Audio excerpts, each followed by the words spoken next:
बिहार में सत्ताधारी गठबंधन एनडीए जल्द ही आगामी लोकसभा चुनावों के लिए अपनी सीटों के बंटवारे के फॉर्मूले की घोषणा कर सकता है। सूत्रों के मुताबिक बीजेपी की ओर से एनडीए में सीट शेयरिंग फाइनल हो चुकी है। बस इंतजार नीतीश कुमार का है। नीतीश कुमार सीट शेयरिंग का फाइनल टच देंगे। बीजेपी ने सीट शेयरिंग में लोक जनशक्ति पार्टी रामविलास के अध्यक्ष चिराग पासवान को लेकर भी खास रणनीति बनाई है। अगर चिराग फिर भी अड़े रहे तो उन्हें एक बार फिर एनडीए से बाहर का रास्ता दिखाया जा सकता है। दरअसल चिराग पासवान ने बीते दिनों इशारों में नीतीश कुमार पर हमला बोला था। साथ ही चिराग ने कहा था कि हर पार्टी चाह रही है कि मैं उनके साथ रहूं। चिराग के इस बयान को दबाव की राजनीति के तौर पर देखा जा रहा है।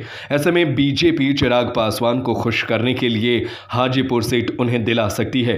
बता दें, हाजीपुर सीट से अभी चिराग के चाचा पशुपति कुमार पारस सांसद हैं। हाजीपुर सीट से चिराग के पिता रामविलास पासवान 8 बार सांसद रहे। ऐसे में चिराग अपने पिता की विरासत को संभालने के लिए इस सीट पर दावा ठोक रहे हैं। वहीं पशुपति पारस कह रहे हैं कि उन्हें यह सीट उनके भाई रामविलास ने दी थी, इस वजह से वो यह सीट नहीं छोड़ेंगे।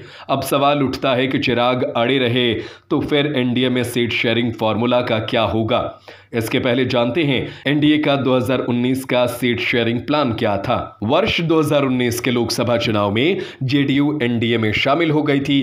तब एनडीए में केवल 3 पार्टियां थी, बीजेपी, जेडीयू और एलजेपी। उस समय नीतीश कुमार की जेडीयू और बीजेपी ने बराबर 17 सीटों पर चुनाव लड़ा था।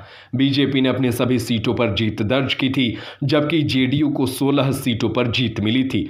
वहीं लोजपा ने अपने हिस्से की 6 सीटों पर चुनाव लड़ा और सभी पर जीत दर्ज की। महागठबंधन में आरजेडी का खाता ही नहीं खुला, जबकि कांग्रेस किसी तरह 1 सीट जीतने में कामयाब हो गई। एनडीए ने 39 सीटें जीतकर महागठबंधन की पार्टियों का सफाया कर दिया था।